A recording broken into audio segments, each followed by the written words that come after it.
আসসালামু আলাইকুম।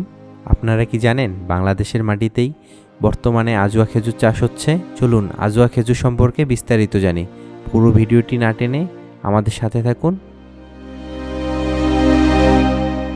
আসসালামু আলাইকুম। আচ্ছা, এখানে যে খেজুর গাছটা দেখতেছি এটা কি খেজুর গাছ? আজোয়া খেজুর গাছ। এটা কোথায় থেকে সংগ্রহ করছিলেন? এটা সংগ্রহ করেছিলাম ভালুকা, ময়মনসিংহ ভালুকা থেকে, আব্দুল মোতালেবের বাগান থেকে। এটার কত দিন বয়সে, কত বছর বয়সের চারা নিয়েছিলেন? ওরা তো বলছে 5 বছরের চারা, কলম করা চারা। দেখি কলমের চারা। হ্যাঁ, কলমের চারায় কতদিন পরে ফুল এসেছিল নেওয়ার পরে? 7 মাস পরে ফুল আসছে। 7 মাসে। এবার নিয়ে আপনার এখানে কতবার ফুল এসছে?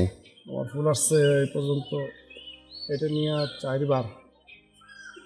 এখন এটা কি করতেছেন, পরাগায়ন? এটা পরাগায়ন করতেছি। পরাগায়ন না করলে কি কোনো সমস্যা হয়? পরাগায়ন না করলে ফলন হবে না, পরাগায়ন করতে হবে। এটা এখন এই যে পরাগায়ন করে দিচ্ছেন, এটা ফল উপযুক্ত হবে পারার জন্য কখন?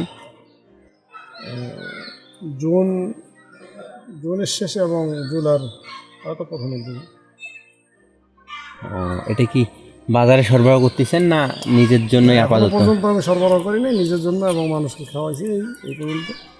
কয়টা গাছ আছে এখানে আজোয়া খেজুর গাছ? খেজুর গাছে বর্তমানে আছে 4টা।